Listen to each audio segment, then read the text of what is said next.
Aqui chegou, mas os exames estão bem, o raio-x está bem. Eu parei já, porque ela estava com 40 de frequência agora, mas eu entrei.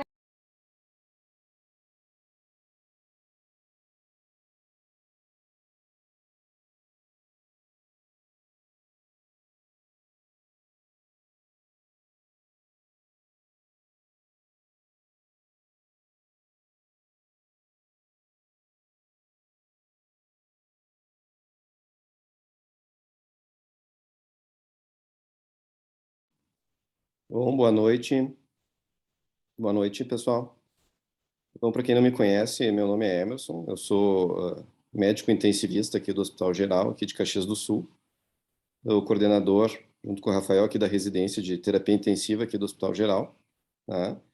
E hoje a gente vai ter uma aula com a Rose, com a Roselaine Oliveira, né, que foi uma grande pessoa para mim, foi minha preceptora na Santa Casa, alguns anos atrás, né?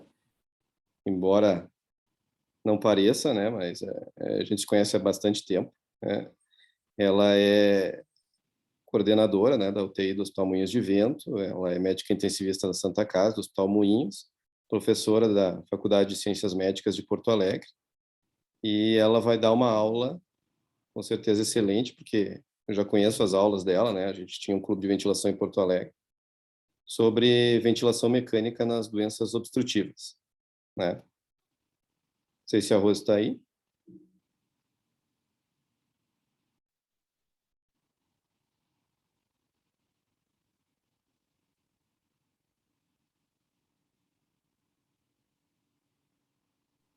Doutor Emerson, estamos tentando contato com a doutora Angelane, ela deve ter caído, ela estava Ah, não, tá conectada. certo. Eu Tá. tô tentando contato com ela, só um minutinho.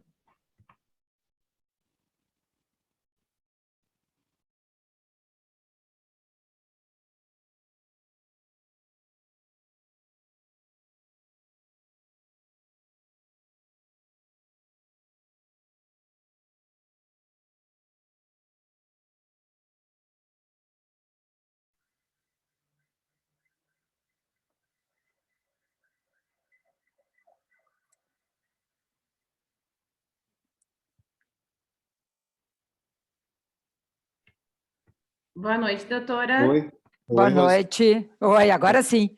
Agora sim. Então, Rose, eu acho que tu É, estava fora da sala ali, mas eu já mais ou menos te apresentei ali, tá doutora bem. Roselaine, que minha preceptora, né, que já conheço há poucos anos ali, né, quando eu fui residente da Santa Casa, que também não faz muitos anos, né, embora há algum tempo tenha aprendido muito com ela nas aulas de ventilação mecânica que a gente tinha na Santa Casa, no clube de ventilação. Muito que eu devo, que eu aprendi, que aprendi a gostar também de ventilação mecânica, que é um dos assuntos que eu mais gosto, faz parte desse povo aí que me ensinou naquela época, né, a ventilação, né, principalmente ela e o Cassiano, né, e, e ela vai apresentar, né, a doutora Roselaine é coordenadora do Hospital das UTIs do Hospital Moinhos de Vento, né, médica da Santa Casa também, e professora da Faculdade de Ciências Médicas de Porto Alegre, vai nos dar uma aula sobre ventilação mecânica nas doenças obstrutivas. Então, a gente vai deixar para as perguntas ali no final, né, para quem tiver perguntas. E aí eu acho que a gente pode começar a aula, só lembrando que o pessoal pediu para avisar que a próxima aula vai ser no dia 26, né, se eu não me engano, o Dr. Gilberto Friedman, tá, que também foi meu preceptor, chefe da residência de marcadores no choque séptico, né. A gente vai avisar isso com antecedência. Se quiser começar, Rose. Beleza. Tudo bem, pessoal? Tudo tranquilo? Muito obrigada. Eu achei sensacional essa iniciativa de divulgar virtualmente as informações aí e nós pudermos, vou botar aqui já minha tela, nós pudermos discutir com vocês todos, né? Em primeiro lugar, é verdade mesmo, eu já sou bem antiga, eu sou da 4ª turma de terapia intensiva lá da UTI Central, e fico muito feliz em participar. O Emerson foi nosso residente lá, mas ficar velho não é problema, tá, gente? Ficar velho é bom. A alternativa não é muito boa. E eu agradeço bastante o convite. Eu sei que ventilação mecânica tem essa aura, assim, de que é muito difícil, e, né, eu sempre brinco que vai ter um dia que vai ter um alçapão, quando a gente chega para a reunião de ventilação mecânica, a gente ia cair num fosso para que a gente não fizesse a reunião. Só que agora é virtual, né? A pandemia nos proporcionou essa tecnologia. E ventilação mecânica não é difícil, a gente precisa se apropriar dela como bons intensivistas. Qualquer UTI vai se caracterizar, e eu defendo, né? Eu quero dizer que eu tenho esse conflito de interesse, o Emerson sabe, quem me conhece sabe. Eu sou realmente encantada por ventilação mecânica, suporte ventilatório. Então, eu defendo porque qualquer UTI pode não ter nada de muita tecnologia, mas vai ter monitorização contínua do paciente, uma equipe médica, uma equipe de enfermagem e um respirador. E, então, nós temos como especialistas que nos diferenciar. E vocês que estão agora em formação desse momento da pandemia e vendo o lado positivo, puxa, quem me dera quando eu fui residente tivesse tanto paciente grave ao mesmo tempo. Eu sei que vocês estão cansados, mas vejam pelo lado positivo. Depois da pandemia, vocês vão ver que terapia intensiva é muito fácil, porque realmente é um momento desafiador, né? E isso tem que nos impulsionar para estudar mais e aprender mais. E o nosso objetivo são sempre os pacientes. Acho que isso também é outra coisa que a gente não pode esquecer. E eu fui convidada para falar de ventilação nas doenças obstrutivas, né? DPOC e asma. Provavelmente eu vou surpreender vocês, porque eu decidi fazer algo bem pedagógico, certo? Não vou encher de referências, não vou encher de artigos, porque acho que o nosso objetivo aqui é passar uma mensagem. Eu tenho sempre essa preocupação nos grupos de ventilação que eu faço lá na Central ainda e ali no Moinhos com os residentes, sempre trago para uma mensagem assim, tá, terminou a reunião, tá, mas agora se eu tiver que ir para a beira do leito, o que eu vou fazer? Eu consegui ficar com essa mensagem, então esse é o meu objetivo com vocês. E depois a gente pode conversar bastante sobre todas as questões que vocês queiram tirar as dúvidas. Obviamente, eu me baseei mais no livro-texto, tá? Para dar esse enfoque bem pedagógico mesmo, e a gente usa o Tobin, né? Que é um livro que já é de alguns anos, mas ele traz a mensagem principal do que é mais importante, e é isso que eu vou focar hoje.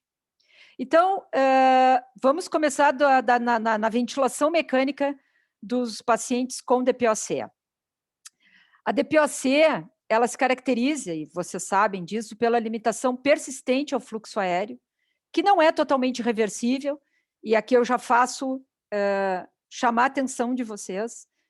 DPOC é uma coisa, asma é outra. Ah, não, mas a gente sabe. Não, beleza, mas normalmente, às vezes as pessoas discutem como se fosse a mesma doença, e não é, né? Especialmente na ventilação.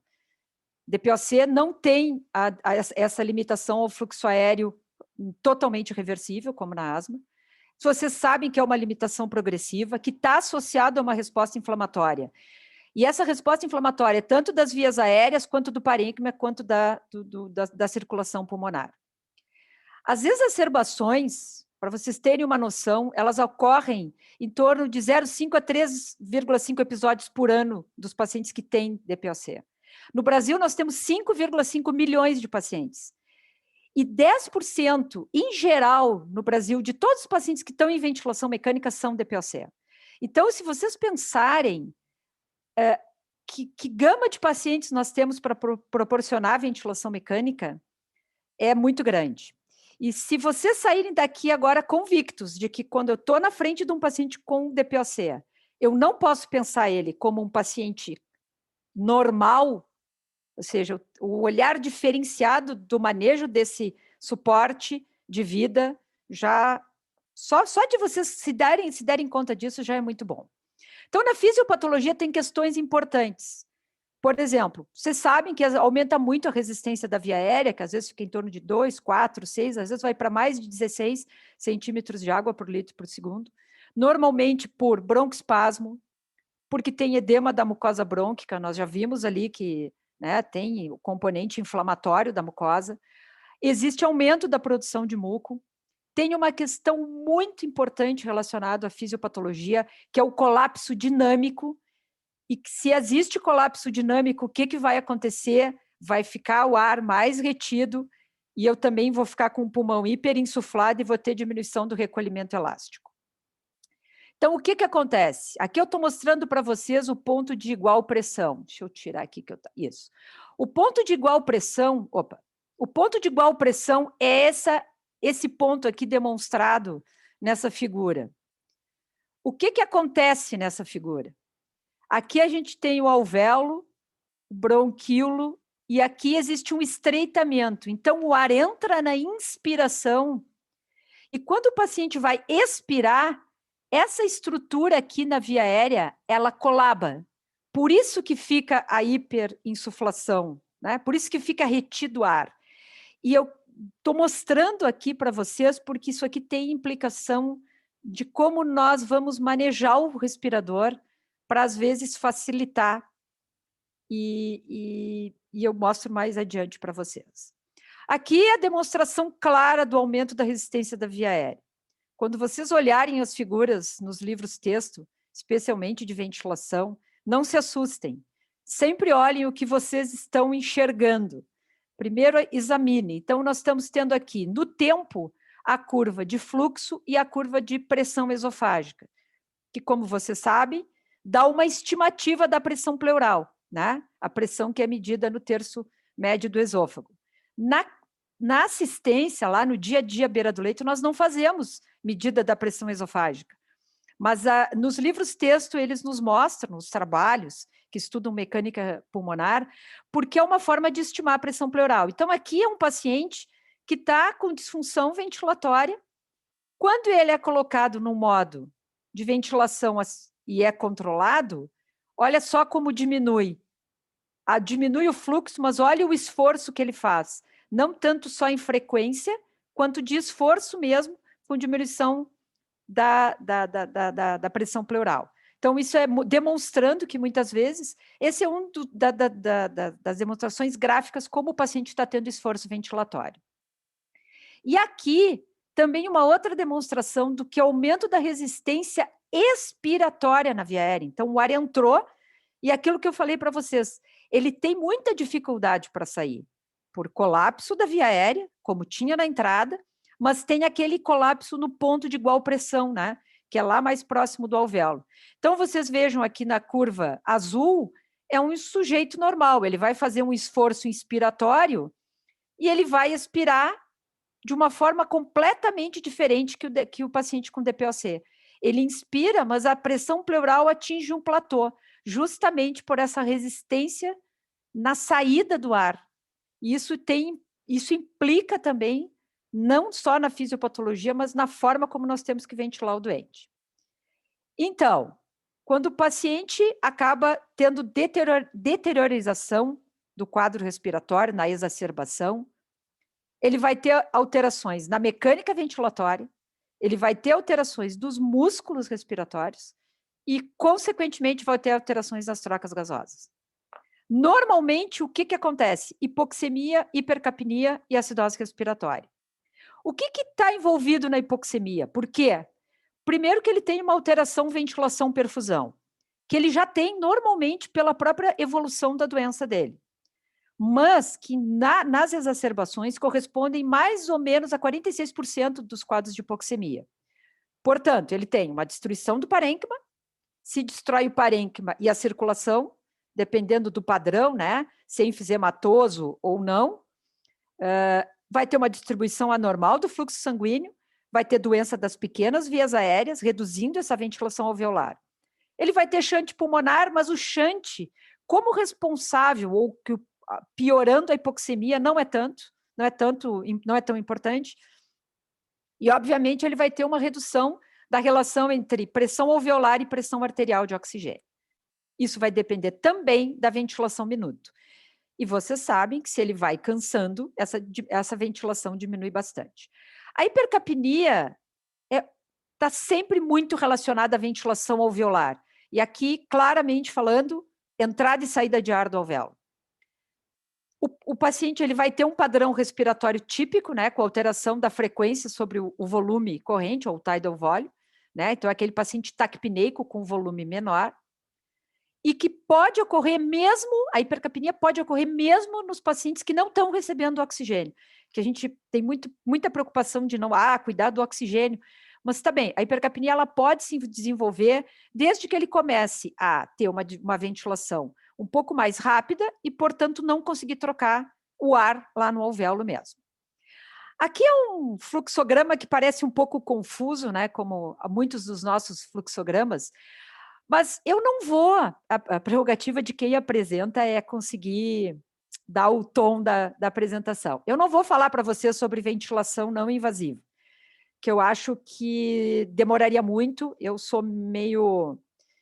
Assim, eu sou professora né, da faculdade, então eu sei como a gente cansa em ouvir, mesmo estando num ambiente relaxado, em casa, enfim. Então, eu não sou muito favorável a fazer grandes apresentações e também não tenho a pretensão de falar tudo, mas vou tentar falar o máximo que eu posso em 30, 40 minutos. Então, o que eu vou colocar aqui? A não invasiva é óbvio que também você sabe, principalmente naquelas descompensações moderadas a graves, o paciente se beneficia muito da não invasiva. Se a gente puder, é a primeira estratégia para se utilizar no suporte ventilatório dos pacientes com DPOC. Mas eu queria lembrar aqui duas questões importantes e por que a gente usa bilevel, né? 2 níveis, pressão INS e pressão ES. A pressão inspiratória na não invasiva, ela vai agir nesse fluxograma da fisiopatologia da disfunção ventilatória da DPOC, melhorando o volume corrente, quer dizer, o volume de ar que entra, e como eu falei, se entra mais volume e esse ar consegue trocar no alvéolo, vai melhorar a hipercapnia. Óbvio que com a suplementação de oxigênio. E lembrar aqui de por que nós temos que dar um nível de EPAP, ou seja, não só inspiratório, quanto nível expiratório. Então, por exemplo, uma PI, né, um IPAP, pressão inspiratória, por exemplo, de 20 e uma pressão expiratória de 10, 2 níveis diferentes, porque aqui vai contrabalançar a auto-PIP, aquela pressão positiva que fica por justamente estar alçaponando ar. Então, a não invasiva tem esse papel. E está claramente demonstrado que é uma estratégia que muda a evolução, é muito melhor para o doente. Porém, nem sempre a gente consegue manejar o paciente só com a não invasiva, por vários motivos. Então, quais são as indicações clássicas de ventilação? Quando é que eu sei que eu tenho que intubar um doente? DPOC. Primeiro, julgamento clínico rigoroso. Eu não sei se vocês conhecem, devem conhecer, o livro do Paul Marino, odiado por muitos e amado por muitos também. Mas ali no Paul Marino tem uma frase, tem 3 frases dele muito importantes, e o Emerson, certamente, alguns que já me conhecem, já ouviram eu falar sobre isso. A primeira é, se você pensou em intubar, intube. É claro que ela é uma frase forte e ela não pode ser encarada tão assim puramente, mas é para vocês pensarem. Porque eu sempre falo isso, tá? Pior do que intubar é atrasar uma intubação. Então, a intubação é ruim, mas atrasar uma intubação é muito pior. Então, julgamento clínico rigoroso. A gasometria ela é muito importante, embora não seja exclusiva, ainda mais nos pacientes hipercapnicos e hipoxêmicos cronicamente. Considerar a gravidade do doente. E aqui uma questão muito importante, a progressão da disfunção ventilatória. Há quanto tempo esse paciente está com a exacerbação? Que suporte ele teve e o que ele já recebeu? E, claro, o contexto, as comorbidades. Aquela máxima, não vamos tratar as doenças, vamos tratar os doentes, né? A doença que o paciente tem. Então, aqui é muito importante o sensório, é muito importante a questão de incapacidade de proteção de via aérea, incapacidade de manejar secreções e falha na VNI. Aqui eu quero fazer um comentário com vocês e depois a gente pode discutir bastante. Vocês sabem que Uma das poucas indicações de ventilação não invasiva quando o paciente ainda está sonolento é na DPOC com hipercapnia, né? Especialmente. Então, aqui tem que ter um julgamento clínico, como está descrito aqui, muito importante. O que muitas vezes a gente vê? Chega na frente do doente, o paciente está em não invasiva. E aí a gente pergunta, ele está bem? Aí, não, está super bem. Aí ele está 24 horas em não invasiva, e aí a gente comenta, então vamos tentar tirar a não invasiva, e o técnico, ou a técnica, ou a enfermeira diz, não dá, doutora. A gente tira a saturação, vai lá para baixo, ele fica muito mal. E aí a gente se olha, eu sempre dizia, tá, mas então ele não está bem, ele está 24 horas, totalmente dependente da não invasiva. Então, a falha da não invasiva também pode ser um ponto de discussão mais adiante. Quando nós utilizamos tomamos qualquer atitude, e nós temos que ter metas, né? Então, a primeira coisa, eu quero o que com a ventilação mecânica invasiva, depois que eu cheguei à conclusão que o paciente tem indicação de ser entubado? Eu quero que essa musculatura respiratória que está cansada descanse, para melhorar a troca gasosa, reduzir a hiperinsuflação pulmonar, e uma coisa muito importante, eu tenho que sincronizar o paciente no respirador, né? Muito importante. Vocês sabem também hoje que o conceito adequado é sedação mínima para manter o paciente bem adaptado no respirador.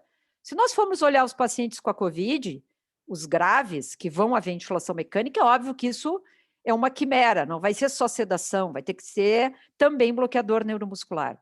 Mas nos outros casos, vocês sabem que não. Então, eu posso sim, e devo, promover uma ventilação em que o paciente fique o mais confortável possível, sem precisar que ele fique totalmente sedado numa ventilação controlada, se isso for possível.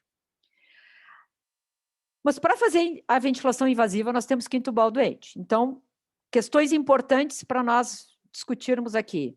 Primeiro, pela literatura, o tubo orotraqueal deve ser um tubo calibroso, então 8 ou mais. De preferência, mais uma vez aqui, não vou me contradizer. Vamos tratar o doente que tem a doença. Então, daqui a pouco, é uma mulher com um índice de massa corporal muito baixo, pequenininha, magrinha, o tubo 8 pode ser excessivo. Claro que não, mas de preferência, sim, pela questão toda da resistência do próprio tubo. Quando nós utilizamos o ambu, cuidado, isso vale para DPOC, isso vale para qualquer paciente. A complacência, lembrem-se disso, a complacência dos pacientes com doença DPOC, ela não está diminuída, ela está aumentada. Então, dependendo como eu manejo o ambu, eu posso jogar muito volume corrente naquele pulmão. Então, a gente tem que usar com delicadeza, com elegância, não é ficar ambuzando afoitamente, né? Tem que se preocupar com a estabilidade hemodinâmica. Esse paciente já vai ter diminuição do tônus simpático pela própria descompensação e pela própria doença. Ele pode fazer vasodilatação, receber alguma sedação, estava com a pré-carga limítrofe ali. Então, nós temos que ter cuidado, certo? E vocês sabem que a intubação, intercorrências durante uma intubação, elas podem ocorrer, mas elas não devem ocorrer 100%. Então, uma parada na intubação não é algo que deva ocorrer. Nós temos que fazer todo um preparo do doente para que ele passe por esse momento de forma mais segura possível. E, claro, não esquecendo que esse paciente já está hiperinsuflado. Então, ele já pode também ter uma alteração hemodinâmica por causa disso. Vamos lá. Modo ventilatório. O que é recomendado? Tanto faz. Posso usar volume controlado ou pressão controlada. Não tem nada na literatura mostrando que um modo ou outro mude desfecho, e isso vale para quase tudo, né? Acho que talvez SARA não. Aqui é uma questão importante. Se nós vamos usar o modo, nós temos que saber tudo do modo. Tá? Então, eu vou dar alguns exemplos para vocês de questões muito importantes em relação ao modo. Então, aqui, assistido controlado, por quê? Aquele conceito. O paciente, se ele precisar ficar totalmente controlado, nenhum problema. Mas quanto antes eu puder ajustar para que ele vá entrando e use um pouco da musculatura de forma adequada e sincrônica, tanto melhor. Volume corrente, em torno de até 6 ml por quilo de peso predito, né? Frequência respiratória. Aqui vem meu primeiro desafio para vocês. Quantos pacientes em UTI vocês veem ventilando com 12 de frequência respiratória? Então, preste atenção depois no que eu vou mostrar agora para vocês. Aqui é nos grupos de ventilação eu sempre digo, vocês têm que ter essa figura na cabeça de vocês, assim, essa imagem, né? Se a gente usa o modo pressão controlada, e nós ainda usamos muito mais pressão controlada, né? Especialmente ainda aqui no Rio Grande do Sul. Vejam o que diz esse gráfico. Volume minuto e frequência respiratória. O paciente com doença restritiva, conforme eu vou aumentando a frequência respiratória dele, ele vai aumentando o volume minuto. Portanto, se eu tiver um paciente com SARA, se eu tiver um paciente com a COVID, o paciente precisa, o paciente precisa aumentar o volume minuto porque eu acho que ele está hipercápnico por causa disso. Tudo bem, eu aumento a frequência e ele vai melhorar. Ele vai aumentar o volume minuto. Agora, vejam o que acontece no DPOC. Acima de 12, não adianta. Então, se a estratégia de vocês for aumentar a frequência respiratória para melhorar o volume minuto no modo a pressão, esqueçam. Pressão controlada, esqueçam. Vocês estão usando uma estratégia, mas vocês não vão conseguir aquilo que vocês acham que deve acontecer, que é aumentar o volume minuto. Agora vejam esse outro exemplo aqui, muito interessante também. 20, complacência baixa, aqui é complacência em relação à frequência e à PIP intrínseca. Complacência baixa, SARA, COVID. Complacência alta, DPOC. Se eu aumento a frequência respiratória aqui, de um paciente com SARA, COVID, o que vai acontecer com a PIP intrínseca? Ela vai aumentar, mas não com a magnitude do paciente com DPOC. Portanto, e aqui é PCV, tá? Tá ali, ó, PCV. Portanto, prestem atenção. Não adianta aumentar a frequência respiratória. Vocês não vão aumentar em PCV, que é o modo mais comumente utilizado. Nós não vamos conseguir aumentar o volume minuto e nós só vamos provocar aumento da PIP intrínseca. Ou seja, vai alçaponar mais ar. O paciente não vai se beneficiar, ele vai hiperinsuflar o pulmão além do que ele já tem da doença de base. Eu posso ter repercussão hemodinâmica, eu posso ter não melhorar a troca gasosa. Então, é aquilo que isso eu aprendi com um dos meus mestres, o professor Newton Primo. O que nós fazemos todo dia, nós temos que saber bem. E às vezes nós menosprezamos. Ah, a pressão controlada é uma barbada. Ah, a pressão de suporte é uma barbada. Depende. Então aqui fica uma mensagem muito clara e a demonstração de por que frequências baixas são importantes nos pacientes com ADPOC. O volume minuto. Bom, eu tenho que ajustar me preocupando especificamente pelo pH. Por quê? Vocês sabem que se o paciente é um hipercápnico prévio, ele vai ter todo um ajuste, um equilíbrio diferenciado de um paciente que não tem cronicamente uma hipercapnia, por exemplo. A PIP. A PIP é um capítulo muito interessante. Hoje, no nosso grupo lá do Moinhos, nós discutimos o capítulo de PIP, nós fizemos em 2 partes. A segunda parte, simplesmente, que era menor, rendeu 1h30 de discussão. É muito difícil, vocês sabem que PIP, a pressão positiva no final da expiração, não existe alta ou baixa, existe a que o paciente precisa naquele momento da doença dele, né? Independente se é DPOC, se é COVID, se é SARA. Então, aqui, uma mensagem para a beira do leito.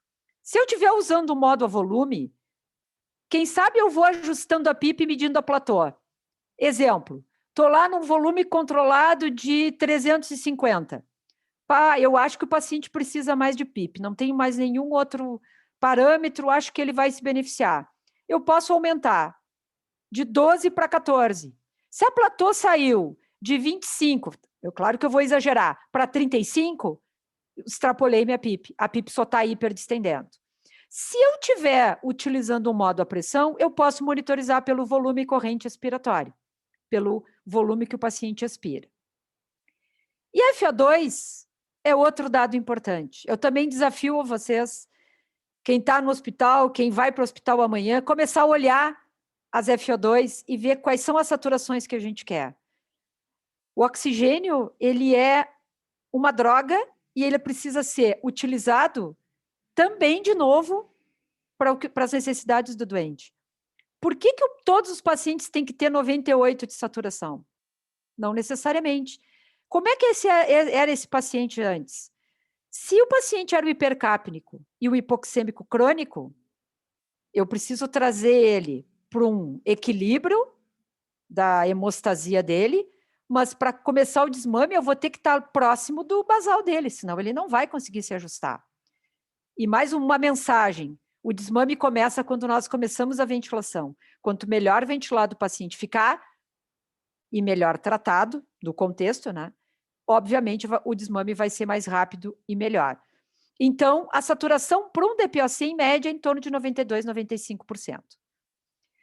Hiperinsuflação dinâmica, muito importante. Falamos aqui, já falei aqui para vocês, da questão da diminuição da resistência ao fluxo INS ao fluxo ES, do colapso de via aérea, né, o ponto de igual pressão.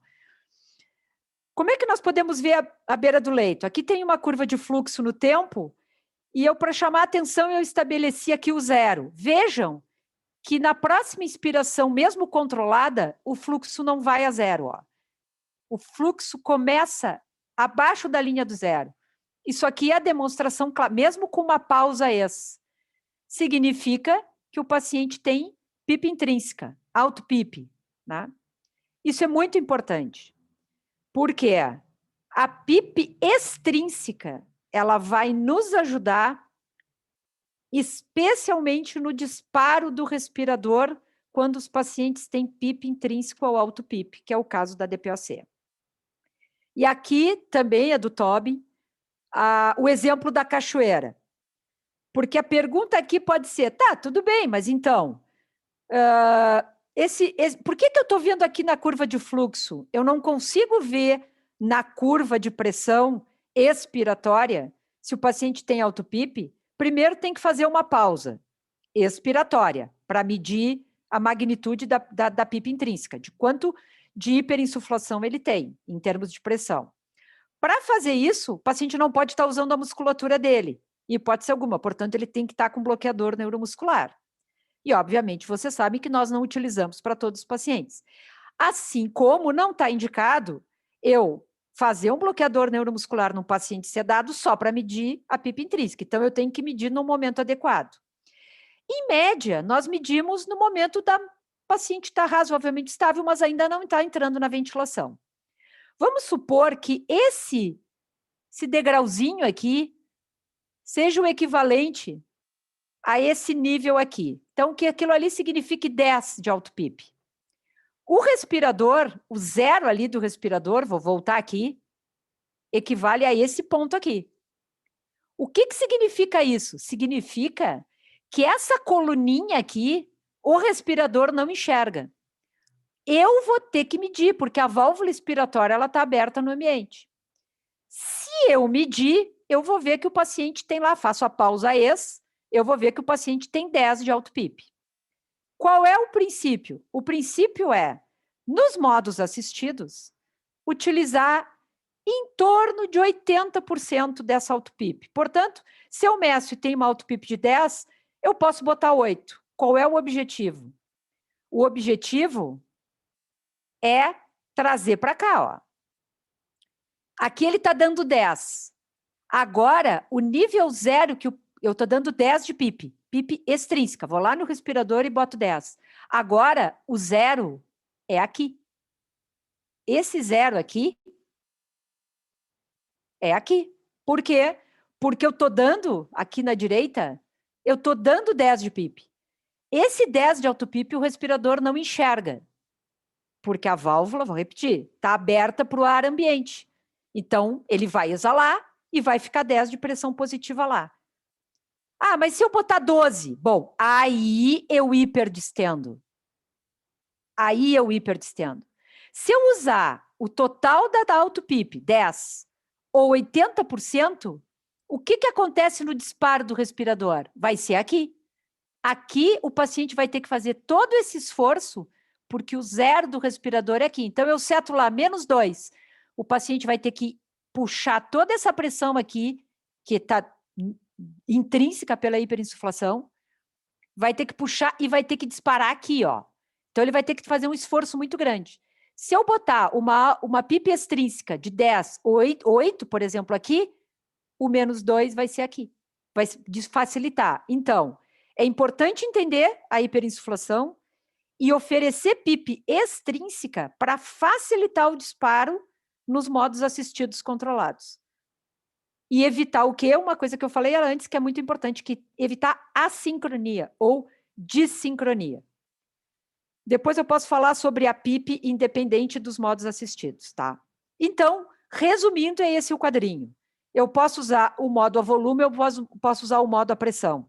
Eu só tenho que ter a preocupação de ajustar o respirador de forma adequada.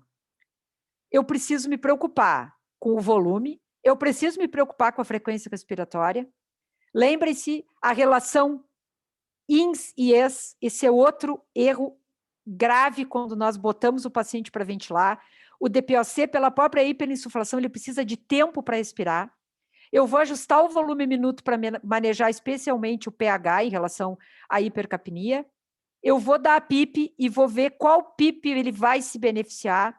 Lembrando também que a PIP extrínseca pode ter um auxílio no deslocamento daquele ponto de igual pressão mais medial, né? Que é quando o DPOC, ele fecha os lábios para respirar, ele faz, quando ele está sentado, né, se apoiando para ajudar ali no diafragma, que está totalmente tá alterada na sua morfologia pela própria doença de base, ele vai jogar o ponto de igual pressão mais medial, mais próximo para a traqueia, e isso deslocando o ponto de igual pressão facilita a saída, e a saturação para manter uma saturação mais próxima do basal do doente.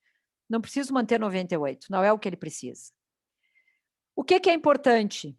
A mortalidade hospitalar dos pacientes que vão à ventilação invasiva é obviamente maior do que dos que a gente consegue manejar com ventilação não invasiva.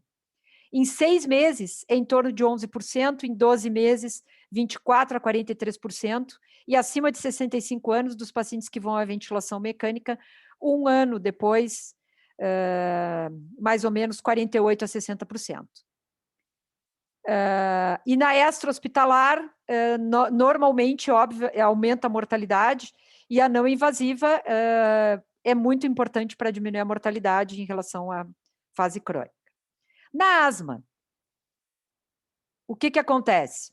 Obviamente, o paciente que descompensa, ele vai se tornar hipercápnico e com acidose respiratória, que é um grande marcador na asma. Não esperem o paciente ficar hipoxêmico. Dos sinais de gravidade na asma é aquele paciente que chegou e está progressivamente hipercápnico com acidose respiratória. A hipercapnia é o primeiro sinal de gravidade, não a hipoxemia. A hipoxemia já é bem mais tardia.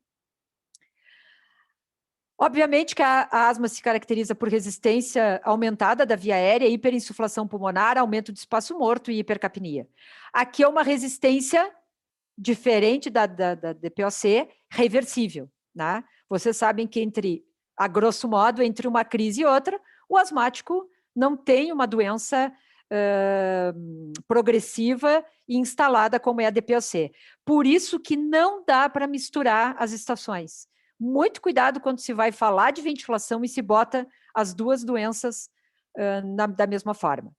A hipercapnia não é indicação de intubação, muito importante. Como eu falei antes, mas é um sinal de gravidade e tem que alertar. para que nós sejamos o mais precoces ou mais ágeis possíveis. Existem duas formas de instalação, aquela que é instalação lenta, que demora de alguns dias, que ocorre em 80% dos pacientes com asma, normalmente tem um quadro viral associado, né? Pode ter um pouco de plug, edema de via aérea, broncoespasmo. A resposta ao tratamento é lenta, mas o paciente vai melhorando e às vezes acaba sendo entubado em alguns dias. E existem aqueles pacientes que são os mais graves, que têm um início muito rápido, que demora de minutos a horas. Não é infrequente o paciente sabidamente asmático, começa a manejar em casa, e o que acontece? Se ele tem uma crise mais grave, quando ele está vindo para o hospital, muitas vezes ele para, porque a crise foi muito grave e ele perdeu o time de chegar a tempo no hospital. Normalmente tem está mais associado com aeroalergenos, né? Aí não tem tanta secreção, tanto muco, tem mais broncoespasmo mesmo, e normalmente vai ser entubado muito mais rapidamente. Quais são as indicações de se entubar um paciente na asma? Óbvio, né? Como diria o Cassiano, autoexplicativo, parada respiratória ou parada cardíaca, né?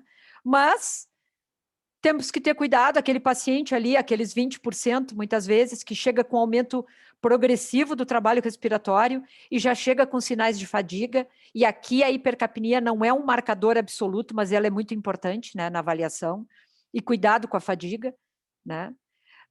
Aquele paciente que está ou agitado ou sonolento, né, porque está com disfunção ventilatória já há algum tempo, ou uma disfunção ventilatória grave, e hipercapnia progressiva, né? Já falei. Qual é a grande questão da asma e da hiperinsuflação dinâmica? Mais ou menos o que acontece na SARA é uma doença bastante heterogênea. Então, aqui um exemplo, ó. O paciente, o ar vai entrar, né? Aqui vocês vejam diferentes graus de obstrução de via aérea, né? O A normal, o B totalmente obstruído, pode ser para o plug, né? Aqueles 80%, e aqui um estreitamento maior e menor. E aí o que acontece? O ar vai se distribuir de uma forma totalmente heterogênea nessas estruturas pulmonares. E isso também é um problema, porque embora nós tenhamos via aérea normal nesse contexto, vai também gerar hiperinsuflação dinâmica. E toda vez que nós tivermos quadros de hiperinsuflação dinâmica, tanto na DPOC quanto na asma, isso altera toda a hemodinâmica, como vocês sabem, a relação interação coração-pulmão, diminui retorno venoso, tem alterações de septo, aumenta a pós-carga, e isso vai gerar uma alteração bastante importante do ventrículo direito e pode também dar instabilidade hemodinâmica. Aqui fica um alerta: todo paciente que tem uma doença pulmonar, DPOC, asma, ou que tenha comprometimento hemodinâmico concomitante, não dá para compartimentalizar o doente, como eu falo, né? Eu não posso mexer ou manejar a ventilação esquecendo da hemodinâmica, não posso manejar a hemodinâmica esquecendo o pulmão, então tem que considerar todos os sistemas, porque muitas vezes, na asma, a hiperinsuflação é tão grande que o paciente acaba tendo choque, e uma das estratégias é nós manejarmos isso até desconectando do respirador, e a resposta é impressionante, só para chamar a atenção de vocês. E outra coisa importante, que é mensagem para a beira do leito: cuidado com a pressão de pico nos pacientes com asma. Por quê?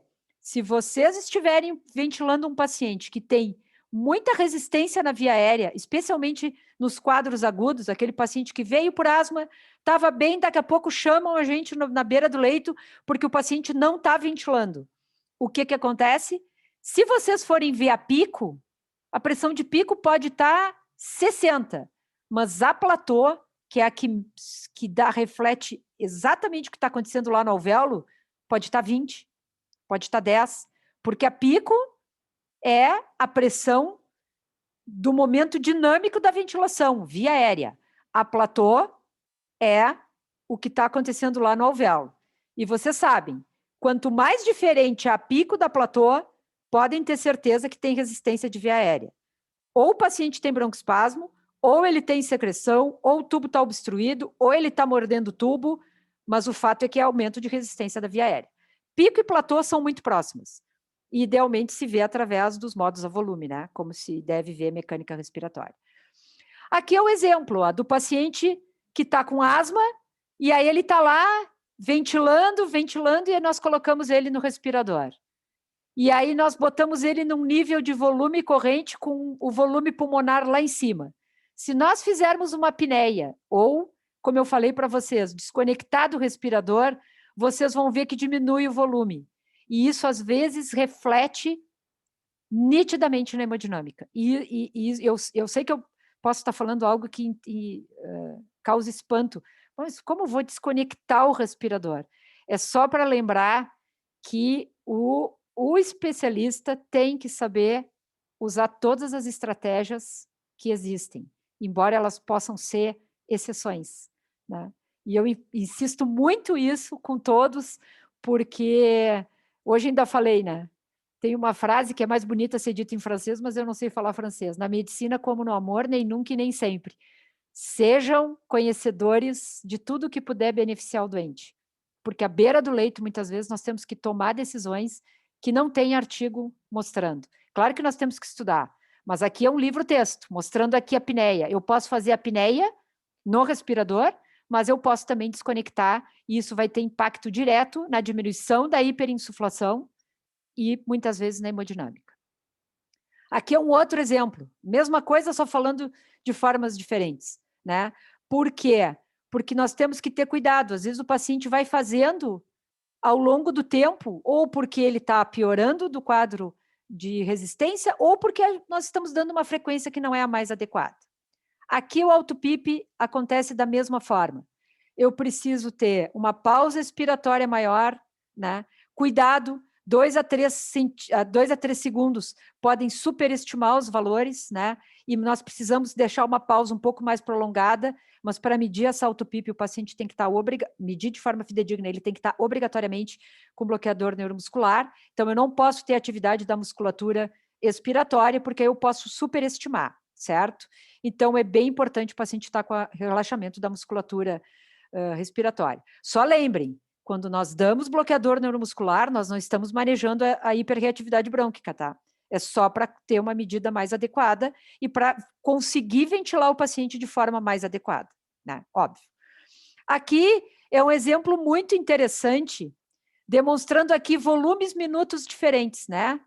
Frequência versus o volume corrente. 10, 16 e 26. E aqui, ó, o impacto que tem volume total e o volume que fica. Vejam bem aqui, ó, de novo a mensagem.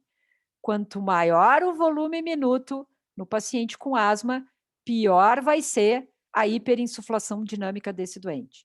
Então, a asma também, eu tenho que manejar a frequência e, olha só, manejar o tempo que o paciente vai ter para ventilar, certo?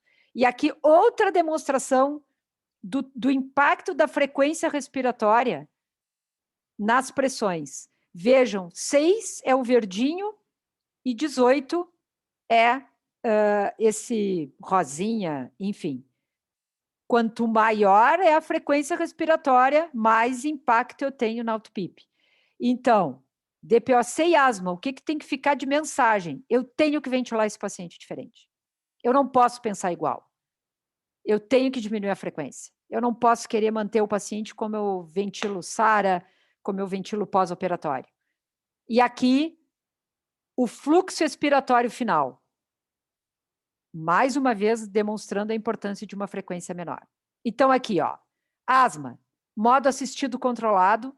Se vocês forem ver no Tobin, a recomendação é volume corrente, como modo assistido controlado. Volume de 5 a 7 ml por quilo, frequência de 8 a 12, fluxo de 60 a 70, onda desacelerada ou quadrada. A PIP aqui não precisa ser alta. 5, talvez. Mas, se eu souber a PIP intrínseca do doente, der 80% para facilitar o disparo. E a saturação acima de 90%. É óbvio que eu estou aqui falando, por exemplo, de um paciente jovem que não tem nenhuma comorbidade. Se o paciente for um hipertenso, um cardiopata isquêmico, outro contexto, tiver algum quadro associado, pode ser que 90% precise mais. Nós vamos ver marcadores na próxima reunião aí com o professor Gilberto.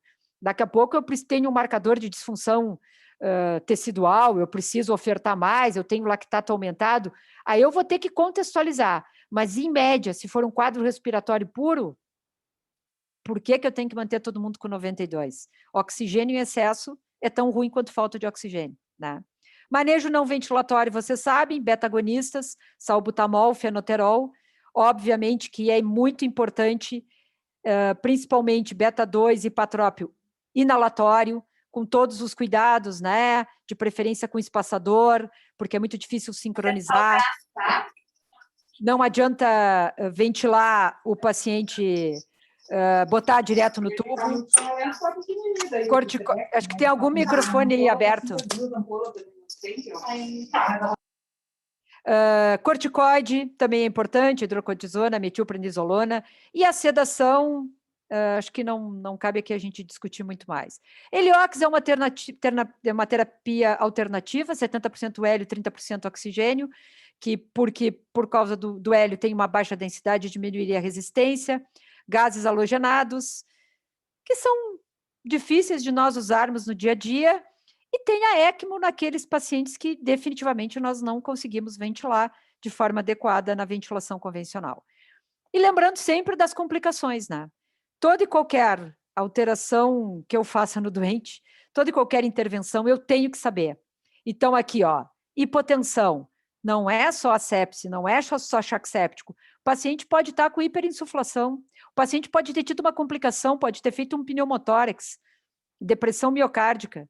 Esses dias, aliás, hoje ainda falei, a gente estava discutindo um paciente com SARA, o paciente não estava conseguindo ser ventilado, e eu me lembro que alguém falou, quem sabe a gente bota ECMO.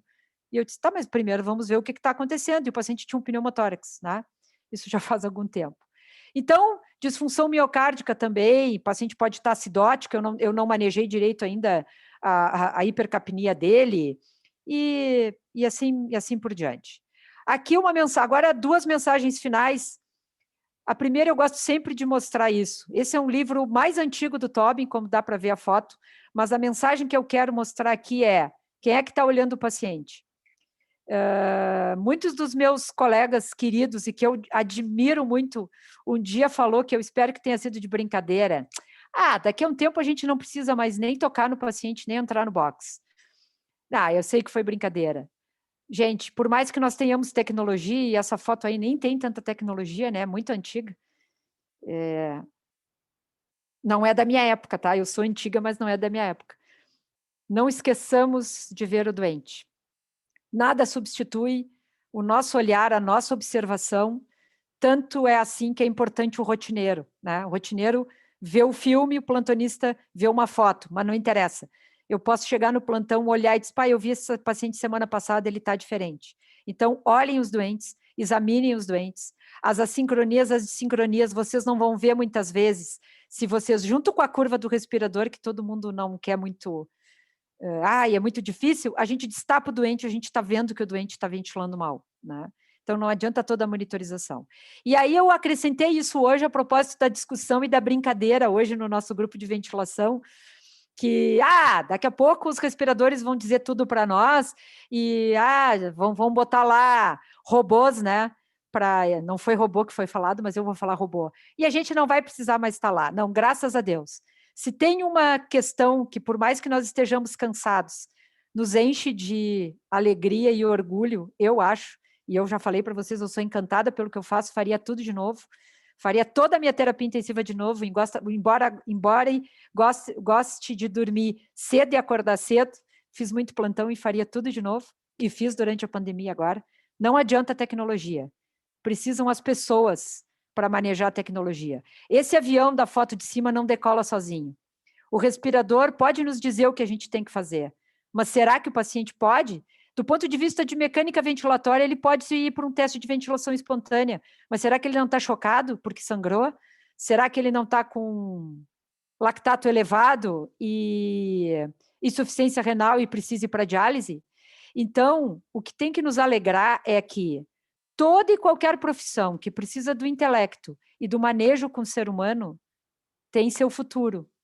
Não vou dizer garantido, porque nada é garantido, mas nós temos que nos orgulhar disso.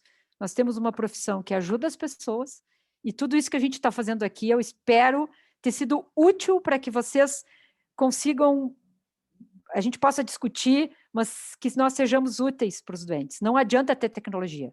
Primeiro, a gente tem que conhecer a tecnologia, e segundo, aplicar para o melhor do doente. Não porque eu sei o que eu não sei, o que eu estudei e o último artigo. Beleza, tenho que saber isso, mas eu tenho que saber o que fazer de melhor para o doente. Certo? Bom, muito obrigada, eu fico à disposição. Só agora, o meu desafio agora é... Me provocaram, por isso que eu mostrei essas últimas, tá, Emerson? E eu já vi que um dos meus provocadores está aqui, porque eu vi o nome, tá? Professor Ricardo Cremonese me provocou hoje sem querer. Eu disse, vou acrescentar uma coisa. Diga, Emerson. Rose, parabéns pela aula. Me senti de volta à residência. Assim, uma ótima época na vida, né? Que eu aprendi bastante, né? Aprendi muito com vocês e levo isso para os residentes que a gente ensina hoje. E muitas das tuas frases, eles devem ver que eu repito aqui também, que são muitas delas, né? Tipo, entubar é um ato elegante, eu me lembro até hoje, né? Então, são coisas que a gente leva para a vida, né? Então, excelente aula, acho que todo mundo aproveitou, né? A gente sabe que a gente tem que... É um assunto difícil, que às vezes a gente tem que individualizar, às vezes as coisas não são tão simples, né? Às vezes é um DPOC com SAR, é um DP com insuficiência renal e acidose, né? E aí a coisa se complica, né? Aí eu vou abrir a gente tem 52 pessoas na sala, né? Eu vou abrir para perguntas, né? E acho que as dúvidas sempre surgem, né? Porque o assunto não se encerra, porque tem muita coisa, né? Mas parabéns pela aula. Não sei se alguém tem alguma pergunta. Oi, professor Gilberto. Oi.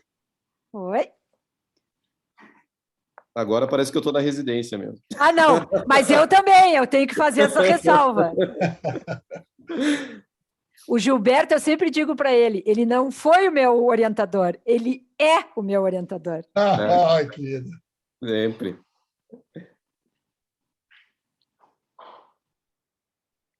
Eu acho que tem um monte de residente aí. Deixa eles têm que perguntar, né? Verdade. Eu estou vendo alguns aqui. Nem vou falar para não fazer bullying. O que tem no chat ali? Por enquanto. Sabe? Tem um bate-papo aqui, mas não tem... Nada, pergunta. Parece tão fácil. Eu sempre digo uma coisa, foi o Rafael que escreveu. Rafael, eu sempre digo uma coisa, tá? Ventilação é que nem eu ter sede e encher um balde d'água para tentar tomar. Não vou conseguir. Vou derramar água e não vou matar a sede. Tem que ir aos poucos, mas uma coisa muito importante. Tem 3 formas da gente aprender. A gente estudando, nós fazendo e vendo fazer. Mas tem que fazer, discutir, ir lá e vai. Então, é assim que tem que... Não é fácil mesmo.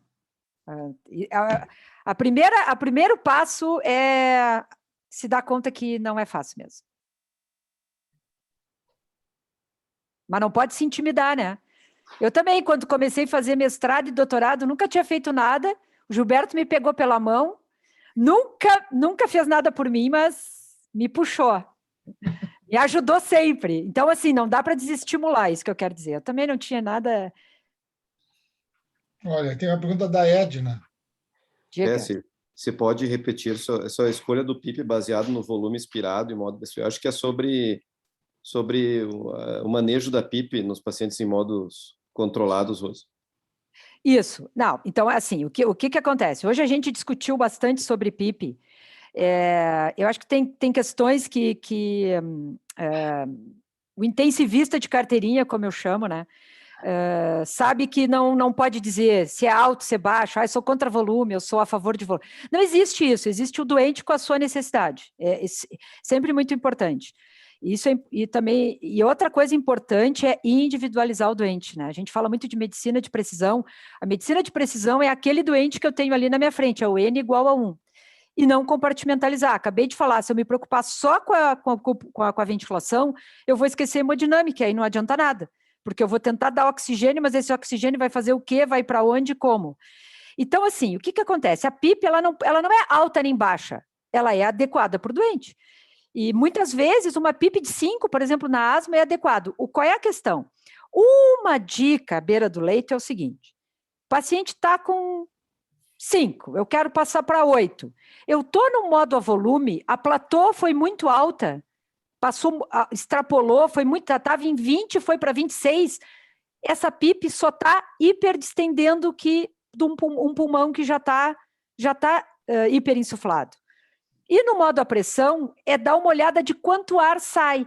É a mesma coisa. Por quê? Eu falei do ponto de igual pressão, né?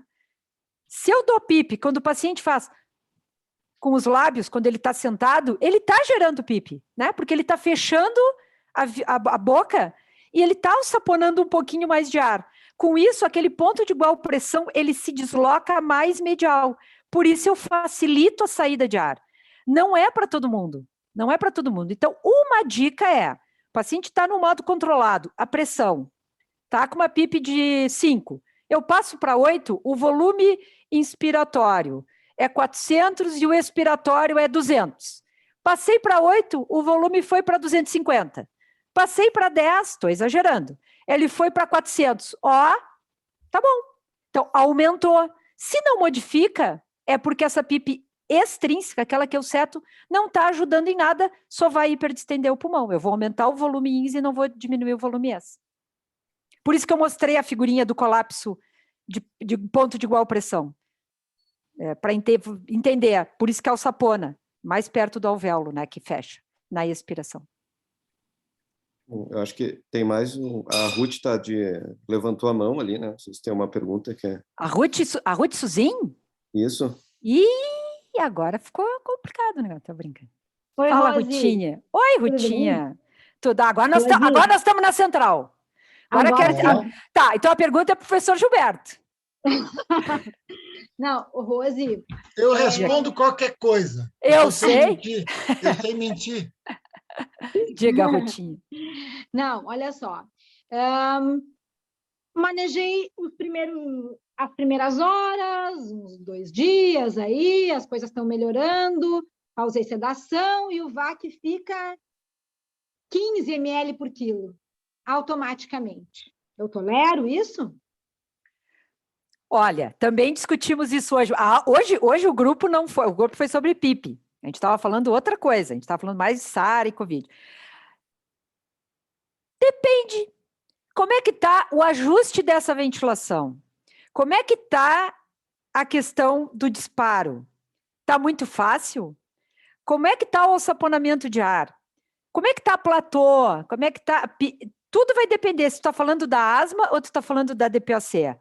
Não estou falando do DPOC, que eu posso tolerar VACs maiores do que aqueles 6, 8 ml por quilo nesses pacientes, à medida que eles vão melhorando da condição que levou à insuficiência ventilatória. Até porque eles têm complacência aumentada. Isso é uma coisa que a gente tem que introjetar. Não, é porque às vezes a gente se esquece, a gente acha que tem complacência diminuída. Não, DPOC tem complacência aumentada. Diminuída são os restritivos. Por isso que aquelas figuras ali daquele capítulo do Tobin, eu acho que tem que, assim... tudo bem, não tem nenhum problema. Agora, o que não dá para fazer no paciente com DPOC é trazer ele para uma gasometria que não é o basal dele. Aí não vai conseguir evoluir no desmame. E outra coisa importante, que eu nem entrei no mérito aqui, é da pressão de suporte, né? Porque aí ficaria muito longo, realmente, e eu sei que é ruim, a gente não presta muita atenção, mas aí tem que ver, aí eu vou botar o paciente no modo de pressão de suporte, aí sim, aí eu tenho que voar na pressão de suporte, eu tenho que alterar o término do fluxo, né? Eu tenho que, às vezes, diminuir, passar de... Por exemplo, o servo, ele vai ciclar de um jeito, tá? Aí eu tenho que trocar o respirador para ajustar, para terminar antes, porque o DPOC tem uma inspiração menor e uma expiração maior. Aí sim, eu tenho que voar, dar uma PIP adequada para o disparo. Aí sim, mas tudo bem, não tem falando do desmame, não tem problema. Obrigada, querida. Imagina, saudades. Mas a gente tem uma pergunta aqui do Wagner. É uma coisa que eu ia perguntar também, a questão dos beta 2, né? A gente sabe que a via de administração às vezes é complicada, né? Tem que fazer de forma muito correta entre subcutâneo, intravenoso, inalatório. O que tu acha das comparações? Não, isso é uma... eu já sei, todo mundo já deve ter dito, mas eu vi fazer no tubo, mas eu vi fazer subcutâneo, mas eu vi... A gente sabe, mas toda a literatura nos diz que a via mais efetiva e eficaz é a via inalatória. Cuidados, eu tenho que botar depois do filtro e o paciente, não adianta eu botar antes do filtro, né? Se eu botar o espaçador aqui, o filtro estiver aqui, vai ficar tudo no filtro. O ideal é colocar as aerocâmeras, câmeras, por quê? Porque tem que sincronizar. Gente, a gente não sincroniza, não tem como sincronizar, nós estamos falando de uma situação à beira do leito. Então, bota ali, faz os jatinhos e deixa, não adianta fazer no tubo, vai ficar tudo aderido no tubo, vai fazer 1000 vezes ali, não vai adiantar. A única questão é que muitas vezes a gente tem que fazer mais do que nós, às vezes, pensamos em fazer. Tanto na DPOC, mas especialmente na asma. A asma é uma situação que ainda bem que nós temos muito poucas, né? Já tivemos mais. Mas o paciente está bem, ele chegou numa crise de asma aguda, está melhorando, daqui a pouco ele vai lá e piora. Nesse momento a gente tem que ter bastante cuidado.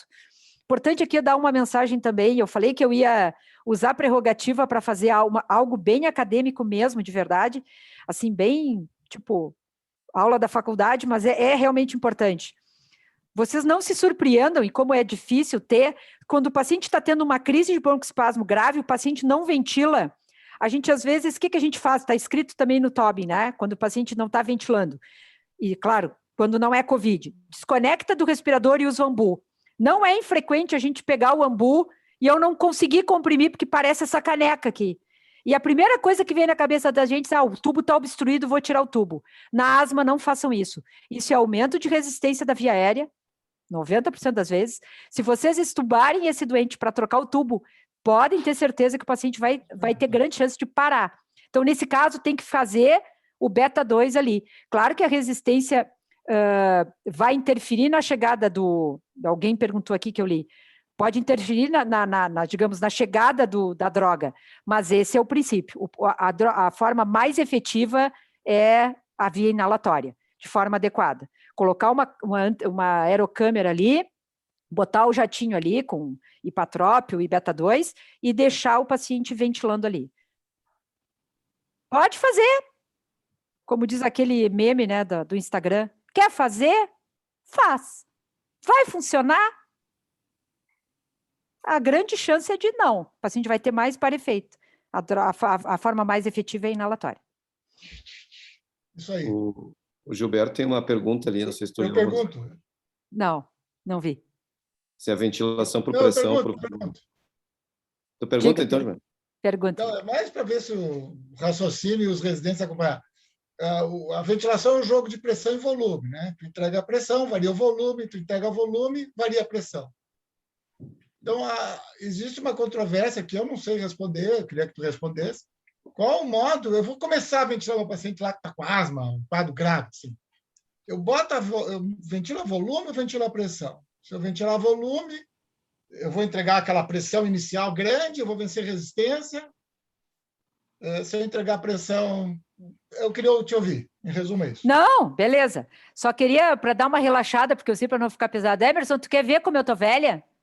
Aquela foto ali atrás do Gilberto, aquela menina ali brincava de paintbrush quando eu comecei a fazer o mestrado, tá? Aí tu deduz como eu tô velha. Sentava no meu colo, o Gilberto tinha que pedir para ela sair, porque a gente tinha que trabalhar, só para tu ver como eu tô velha. Olha só, querida, coisa mais querida. Olha só, a tua pergunta é boa pelo seguinte. Primeira coisa, a gente tem que saber o modo que a gente vai usar e por que eu estou usando. Então, eu vou usar volume, eu tenho que saber tudo do modo volume. Eu vou usar pressão, eu tenho que saber tudo do modo da pressão. A dica seria o seguinte, realmente não tem nada que mostre, mas se eu tiver no respirador esses novos servos, eu vou ter o duplo controle. Eu posso garantir um volume limitando uma pressão. Se eu estiver usando a pressão, eu posso limitar uma pressão garantindo um volume. A grande pergunta é, cuidado com frequência, com fluxo, porque eu não posso ventilar o paciente como eu estou acostumada a ventilar COVID. SARA, pós-operatório. DPOC, eu tenho que diminuir a frequência. Mas o paciente está hipercáprico, ele vai... Não, eu vou diminuir a frequência, eu vou aumentar o volume corrente, e aí vai vendo. A questão do modo, tem que ter cuidado, porque, mais uma vez, essa mensagem. Se o paciente está numa crise de broncoespasmo na asma, e se eu botar a pressão limitando a 40, ele vai hipoventilar, porque a pressão de pico vai ser 40 e no alvéolo vai chegar a 10. Então, eu tenho que entender o que eu quero com aquele modo e o que eu tenho de recurso. Nos novos respiradores, agora, tem o duplo controle, diferente daquele Servo 900C que a gente usava. Eu posso garantir um volume limitando uma pressão, ou eu posso limitar uma pressão garantindo um volume. Então, de qualquer forma, tem que conhecer o modo. E o modo depende, sim, do respirador. Depende, sim, do respirador. Se eu tiver um dragger, ele vai ter o mesmo modo de uma outra forma. Então, não é assim, não, pressão controlada eu conheço. Volume controlado eu conheço. PSV eu conheço. Mas qual é o respirador?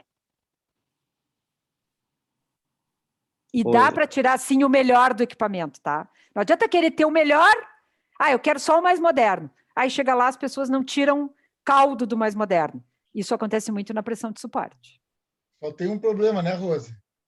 Lá na UTI Central, por exemplo, a gente trabalhava com 3 respiradores diferentes. Chegava no plantão e disse, e agora? Isso. Pepino. Não, e alguém falou, acho que, né? É muito difícil. Fiquem felizes. Eu me criei estudando tudo isso sem ver uma curva. Uma sequer. A gente dava aula para os professores e a gente não sabia do que a gente estava falando, sabia, mas não via. Então, eu espero contaminar vocês com um otimismo, que vocês estão tendo uma baita oportunidade de ver paciente grave, infelizmente, né? Ninguém queria estar nessa pandemia, infelizmente, mas aproveitem, porque certamente a terapia intensiva depois vai ser, vocês vão ver como além de ser apaixonante, ela é fácil.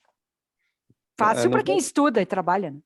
Mas não faz tanto tempo, Rose, eu que sou mais jovem, a maioria era a Servo 900C, né? Que não tinha as curvas lá na central. Então não faz tanto. E fazíamos chover, né? Pois é.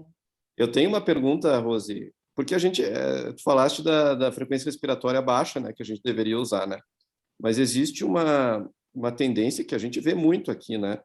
Nas UTIs, e ainda mais hoje que a gente usa a questão do volume limitado ou da ventilação protetora, é uma corrida para a correção da hipercapnia. Tá? Então, o pessoal tem muito medo da hipercapnia. Eu queria saber para ti se existe, né? Eu acho que é um assunto, né? Até uma discussão, se para ti existe uma hipercapnia limítrofe, assim, sabe? Porque tu tolera alguma coisa ou... Porque às vezes a gente vê, né? Aqui, né? Uma cidade fria tem muito DPOC, tá? A gente pega aqueles DPOCs com 80, 100 de PCO2, com uma acidose, e às vezes é complicado a gente manejar esses pacientes, né? Com uma frequência de 8 a 12. Realmente, eu praticamente, assim, eu não consigo ver, eu não vejo, assim, quando a gente baixa a frequência do ventilador, a gente chega no outro dia, o pessoal aumenta. Eu sei. Então, é bem complicado. Pois é, agora tu vê, eu não sei se ainda é assim, mas o modo que mais se usa é pressão. Vocês viram ali nos gráficos, isso não vai adiantar. Talvez tu aumente mais a hiperinsuflação e não vai melhorar a percapnia. A grande resposta é o pH. É óbvio que se o paciente tem perda de função renal, a coisa complica. Mas também não adianta dar bicarbonato para acidose respiratória. Porque se a gente lembrar lá da bioquímica, bicarbonato, HCO3, se metaboliza em CO2 e água. Se o paciente está hipercáprico, eu dei bicarbonato, bom, naquele momento o pH aumentou, mas depois o que eu vou fazer com esse CO2 se ele já não estava conseguindo manejar o CO2, não estava conseguindo exalar aquele outro CO2? Então, a questão é ter bastante preocupação com isso, né?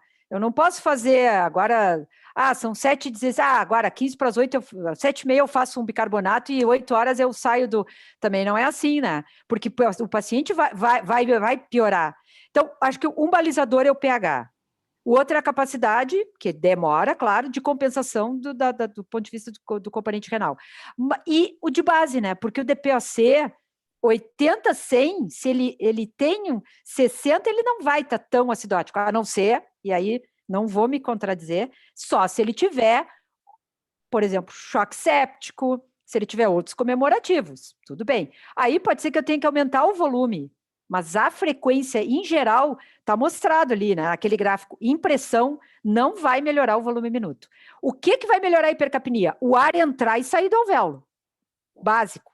Então, ele tem que entrar e sair. Para isso, ele vai ter que ter um tempo ins menor e o tempo ex maior. O ar tem que entrar e sair, entrar e sair. Isso vai fazer com que o CO2 seja eliminado. É isso. Não vai ter saída. Né? E o pH é um balizador. 7,2, 6,9. Gente, depende, né? Depende do que está acontecendo, há quanto tempo está acontecendo, o que o paciente tem concomitante, se ele tem um quadro de sepse, choque séptico, se ele tem disfunção renal, aí tem que... Mas eu sei, Emerson, eu sei.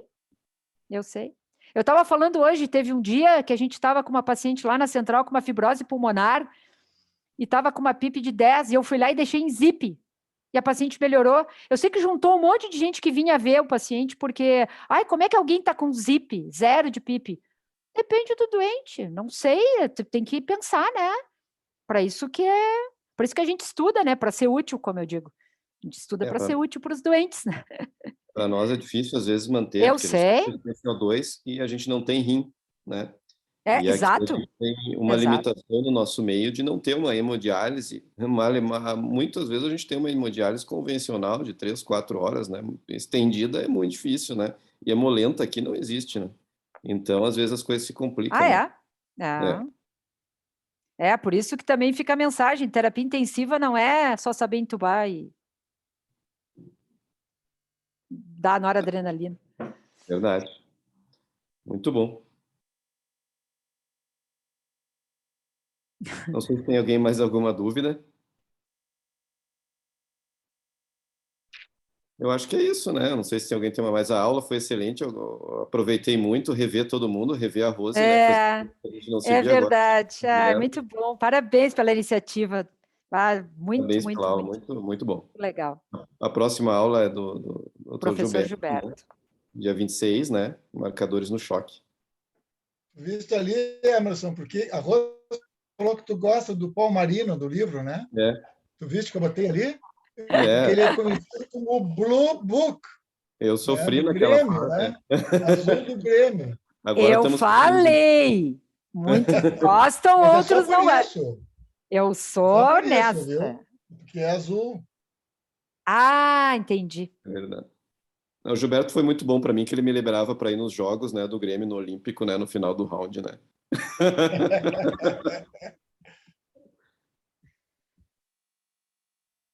Então tá, pessoal. Tem a Juliana levantando a mão ali.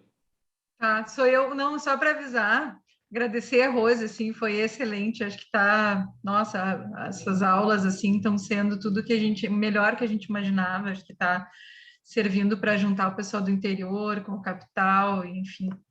E só para avisar que a nossa aula, Emerson, é dia 26 de outubro, tá? Que setembro a gente não tinha disponibilidade de sala por causa dos feriados. Tá? E aí vai ser com o nosso grande mestre, aí, doutor Gilberto, vai arrasar também. Muito obrigada, Rose. Imagina, eu que agradeço. Como eu falei, eu optei por fazer algo bem mais raiz de aulinha, porque eu sei que às vezes é também super importante, e o tempo curto também. Com certeza, a gente tem que pensar que a gente acaba entrando também, mas o objetivo é os residentes, né, terem isso aí. Aulas assim. Que bom. Muito bom. Obrigada, tá? Bom ver vocês. Igualmente. Muito bom. Então tá. Beijo. Cuidem-se. Cuidem-se. Se animem, os residentes estão cansados. Não. Eu queria estar de residente agora. Eu ficaria muito feliz. Aprende-se muito. Beijo. Tchau, pessoal. Obrigado. Tchau. Tchau, gente. Obrigada, Rose.